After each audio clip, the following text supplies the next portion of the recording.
Good to see you. Oh, You too.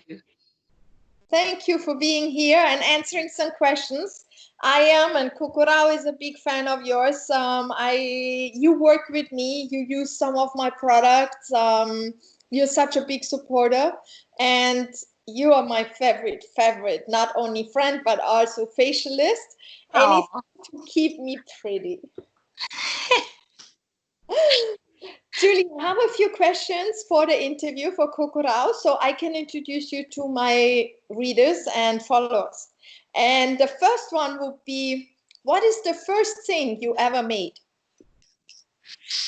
ooh, the first products I've ever made is probably the oil because it was easy to kind of put together, and that's the reason for that is I also grew up with a grandfather who would make, herbs and concoctions and oils and creams since I was young.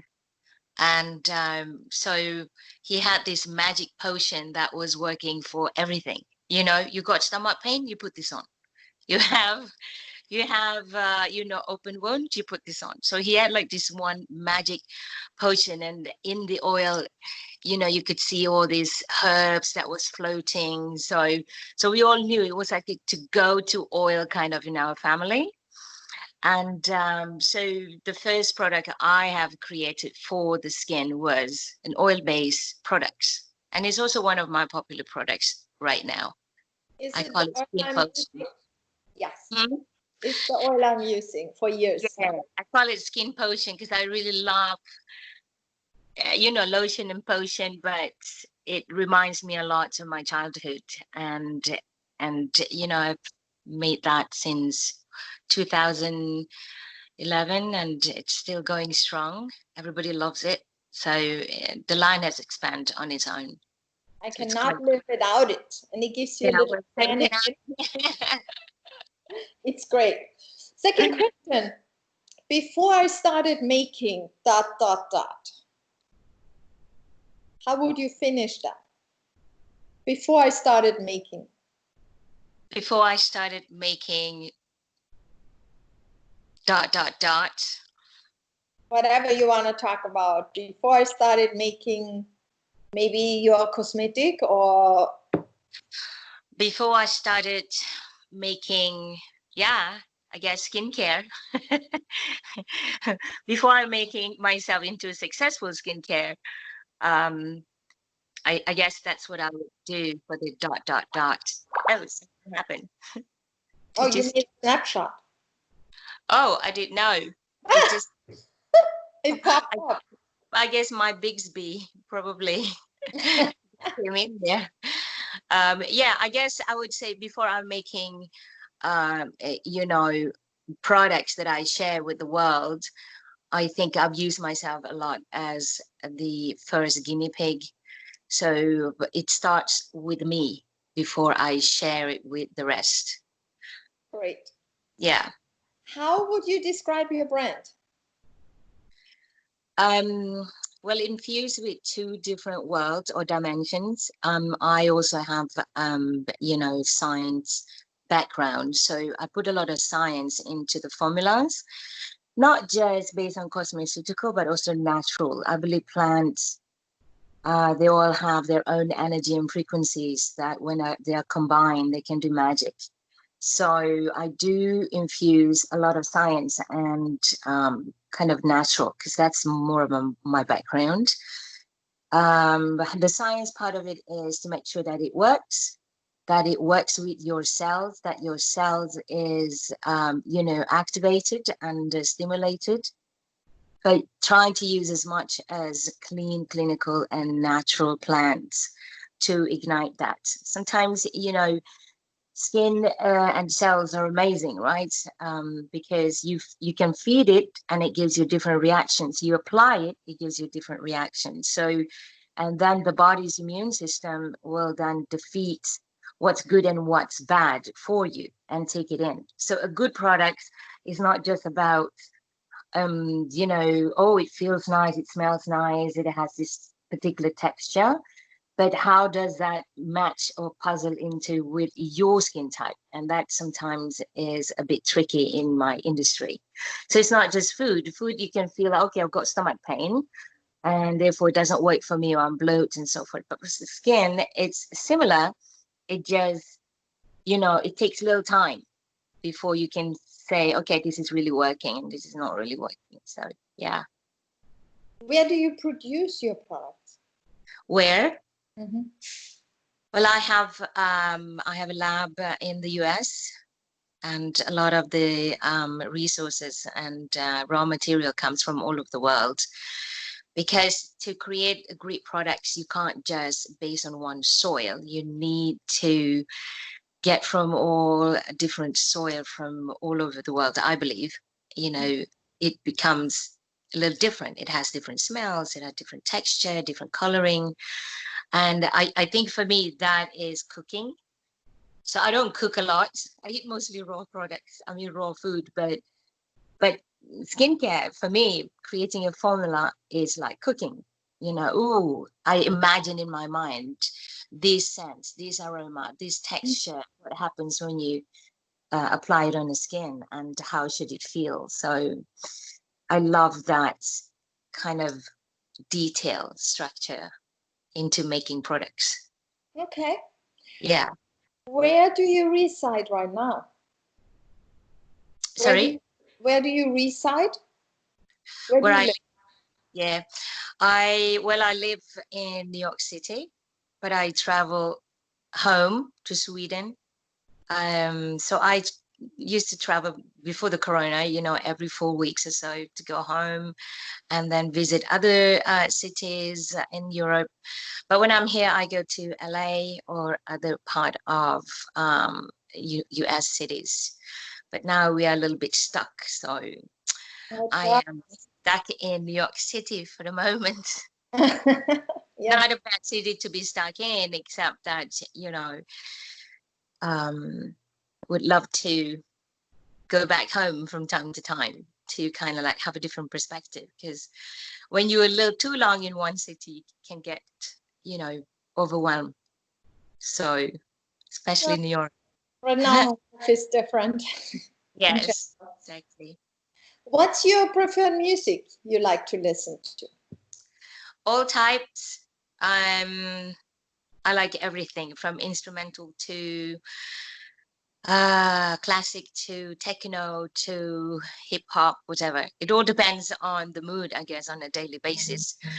Or it could also be from, if you want to dance, then you have to listen to some music. But I love music. Music is emotional for me.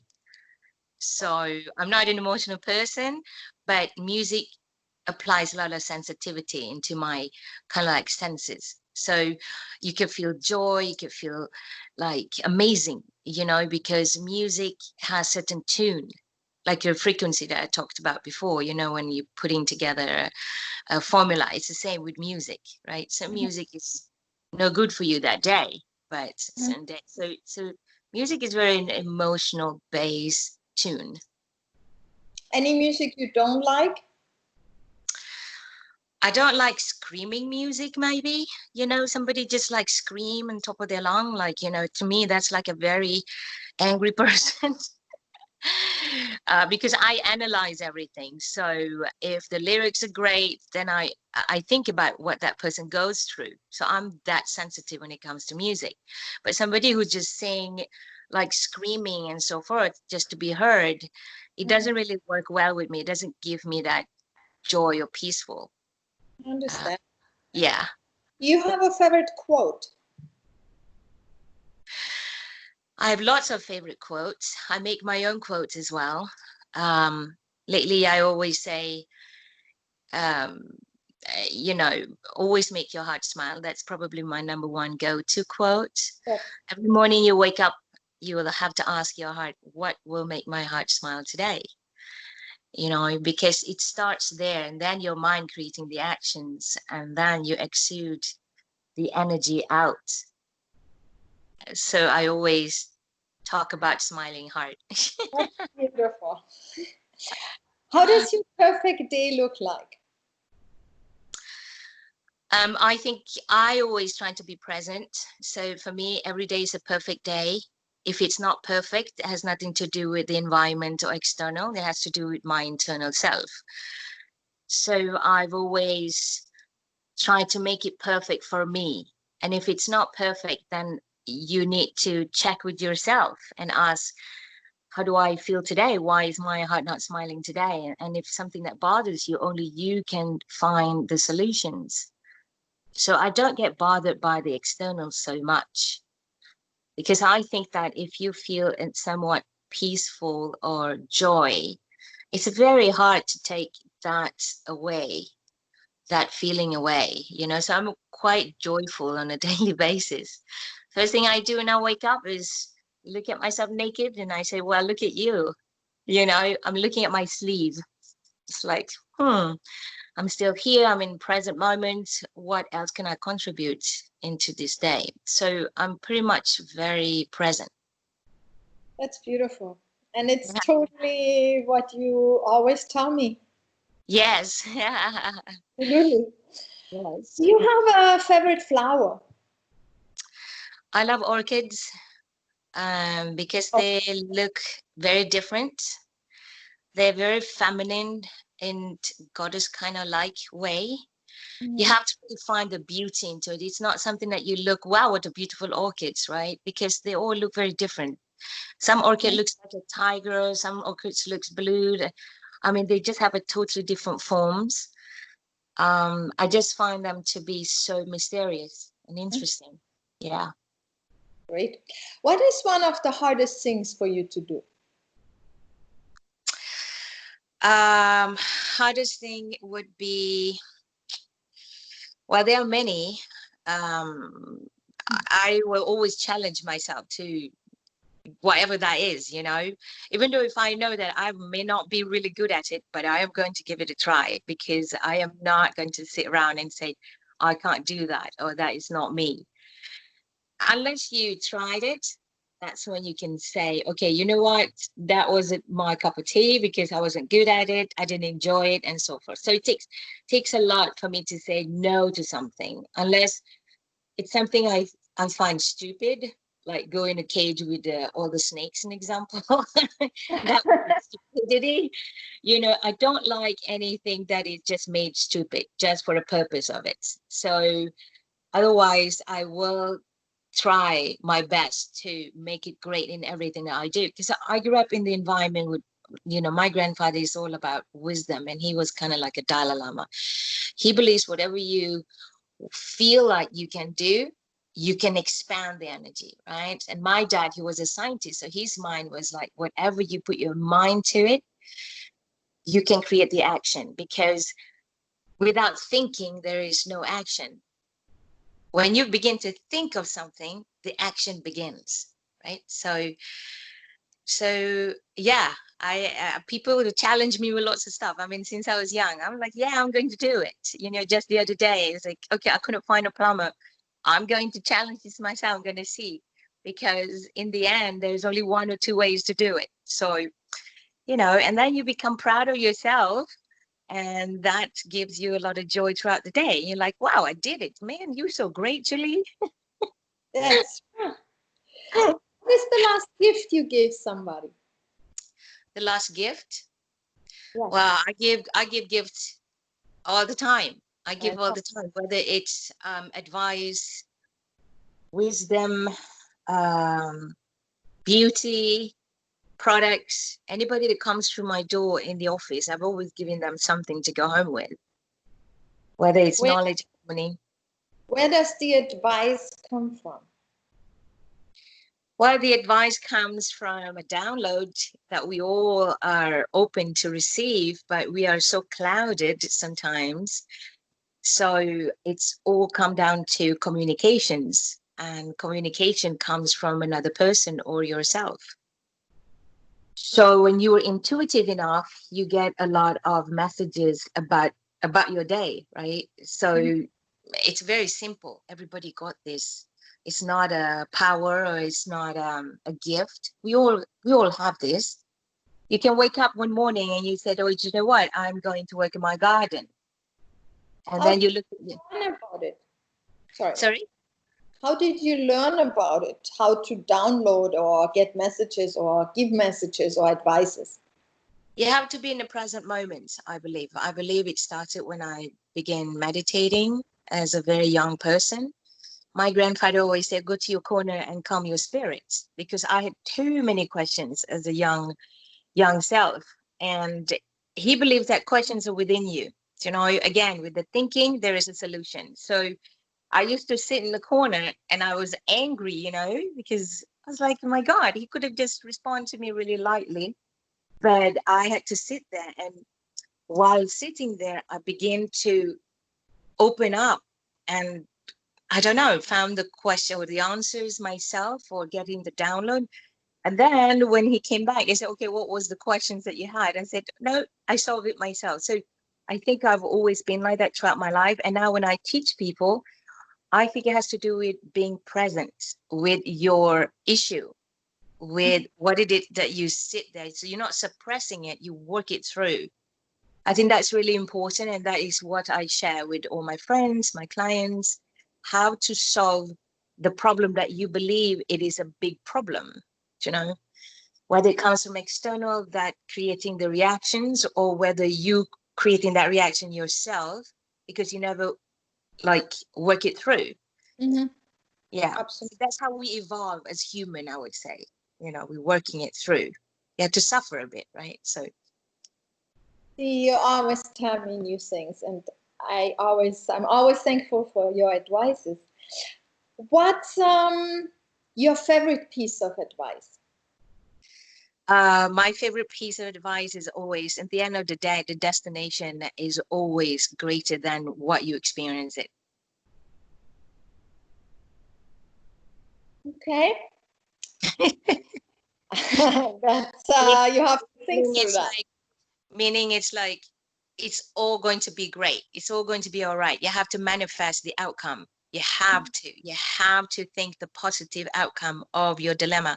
You may go through it several weeks, several hours, whatever that is, but you need to believe that at the end of that journey, it's going to be fine, whether you receive solutions or somebody's helping you, whatever tools that comes your way. In the end, it will solve the problem, but you have to be open to solving the problem and not suppress it. So Great. mhm. Next question. Do you have a hidden talent you would like to realize?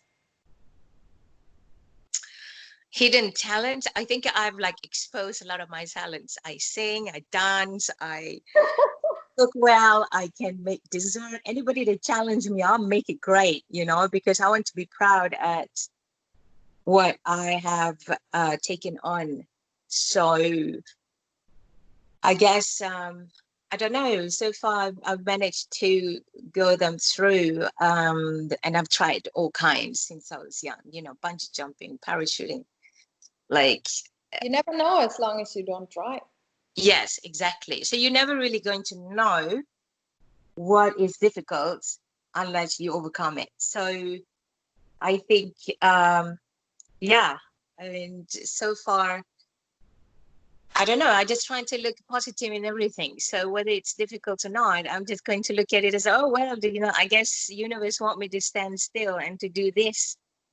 But, that's probably most of my day. Where were you born? I was born in Kuala Lumpur in Malaysia while my dad and mum was on a holiday. I I wanted to be born there. And the superstitious from my grandfather's side, if the baby wants to be born there, that means there is an energy there that you have to stay put for a bit. So it's like anything else, we are drawn by frequencies and energy. If you go into a room and it's a beautiful energy, you want to stay there longer. If it's not, you want to leave because it didn't fit your energy that day, right? We all an energy carrier. So it's same with food, with products, everything that you do and make. Everything has to do with our six senses, And again, I'm not saying that we are all unique individual.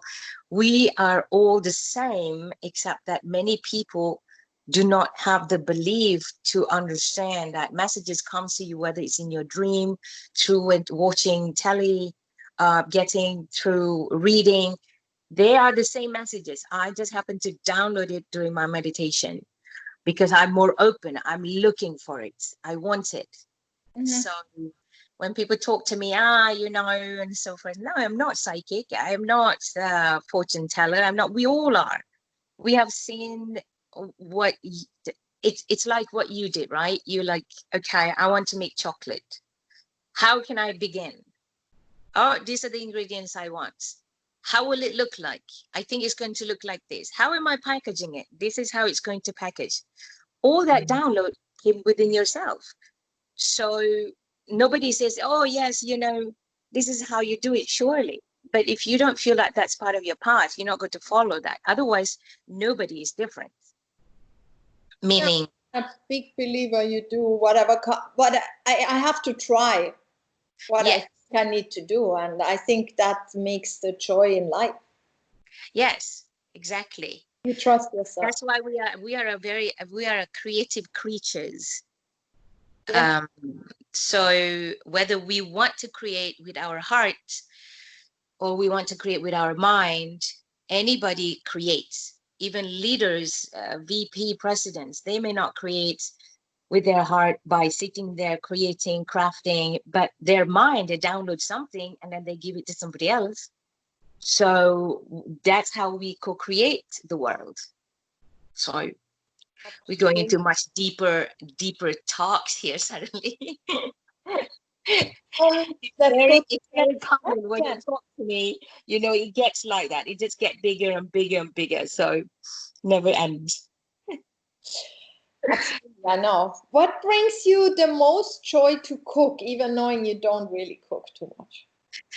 I like cooking for other people. Cooking for myself is not as joyous because I can do magic and I know my magic, It's just that doing it for somebody else and getting the feedback, it's like making products. It's most rewarding. So cooking for myself is just to, of course, there are times I feel like, oh, I would like to have that dish. I would like to get those dishes, because in my mind, I know what it tastes like. And then in my heart, it's like, wow, tasting that is going to make my heart smile, right? So that's kind of like what I do on a daily basis. It's not just eating, drinking, taking care of myself and doing my beauty care as such. I see it in my head and then I want to feel it in my heart. That combination creates incredible energy for me. It's like when you go for getting a massage or a facial. In your mind, you said, oh my God, I need to get facials because I know at the end of the day, my face is going to look great. It's going to cost me money, but I'm going to look fantastic because I had the facials. So you book for your facials and then you're going through some torture, especially with me. But and then afterwards, you know that you're going to look fantastic. You go home and you said, yes, I paid lots of money for that. But look, I love what I'm seeing in the mirror. So I love that. That's what I do for people around me and for myself. So I do that for me on a daily basis. And I'm just sharing that experience with everyone else. I like how you go from the question of cooking right into facials. I think that's perfect. Yes. That's so you. Do you have a favorite movie? Well, I love all kinds of movies, any languages. I love, I guess, I don't know. I love horror. I love thrillers. But I love mostly supernatural movies. I never thought you would answer me. I love horror and thrillers. Yes. Okay. I mean, and I love supernatural, anything to do with magic. I'm so for it because I felt like growing up with my granddad, it was a lot of magic. And so it gives me an incredible reminder that they exist. I love when it comes to romantic movies. I don't like that modern romance. You know, I love the old Ming Dynasty type of romance where you die for one another, or you're like a warrior and you understood what love is. You know, it's much greater than yourself, and it's not about being selfish. It's about, you know, caring for the other person and a lot more. So I love these old medieval type of romance movies. Okay. If you have unlimited income, what would your lifestyle be? I would probably still share with the world. I would probably open like a beauty, like lifestyle beauty and wellness inn, like not a hotel, but inn, you know, not bed and breakfast, but some sort of an inn where you get to go and to experience. I would probably build many all over the world just for people to come in to experience what it means to feel, you know, not peace. Peace is something that you have to work on your own, but feel like, wow, this is an incredible experience. I never thought I would experience it ever this way. Mm-hmm. So that's what I would do. I would give a lot, because I believe that by making someone else's heart smile, it creates a matrix effect that person will then continue and pay it forward somewhere. So it's kind of like taking where I am now in a smaller scale, but making it bigger scale, you know. So yeah. Absolutely. Is there any very difficult project, or what is the most difficult project you ever had to do? Well, I think when no one understands you, the reason why you creating, and you have to kind of explain the reason that doesn't make sense for some people, that I think the hardest in any project. You have a vision, you have an outcome vision that you now have to explain to the people that are working with you, and have them believe that this is where we're going and this is the vision that I foreseen, and I know this is going to be the most successful idea, or whatever that may be, because we all comes from a different background, different path and the journey. So it sometimes the project takes longer time, and it's not about persuasions. It's more, how do I transform what I saw into something on paper, an example that makes you understand the reason. And that, what I find probably the hardest in any project is time, because when I receive a download, I feel like sometimes I have no patience. I want to make it happen tomorrow, right? But I now have people that needs to see what I see, and that takes a lot of passion and explanations and time for the others to grow, whether they are meant to be part of that project or not. So Mm-hmm. otherwise, nothing is really difficult. Difficult is a choice.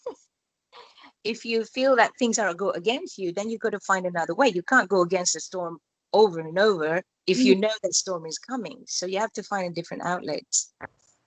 Yeah. Thank you, Julie. Well, That the questions I had on you. Thank you so much for being part of it and supporting COCORAU and getting to know my readers. And I'm so happy to have you here. yes. I mean, thank you. You know, people need to know that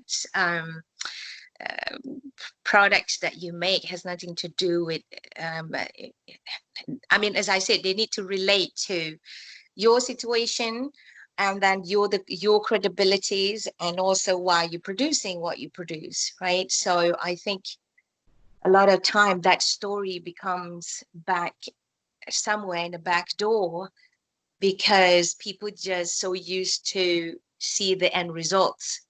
And I think it's great to kind of like go behind the door. Who is this person? What did they do? Why did they come up with what they do? And like, I think that's where success is. To me, success is not about making millions of dollars. Success is that I have people loving what I'm offering. Absolutely. Yes. So I think you are in the same kind of way where you're creating something and you know why it's so great. Again, that's your vision and so forth. And you tried it and you are the founder and creator. But then the language or the experience, how do we transform that into something bigger? And I think that sometimes is very missing, not just in marketing, because marketing today, you can talk about big stuff, but doesn't mean it promises the result, you know?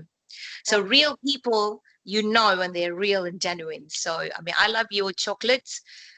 Unfortunately, if I buy them all, I eat them all in one day because because number one, I know they're pure and they work well with my, you know, body.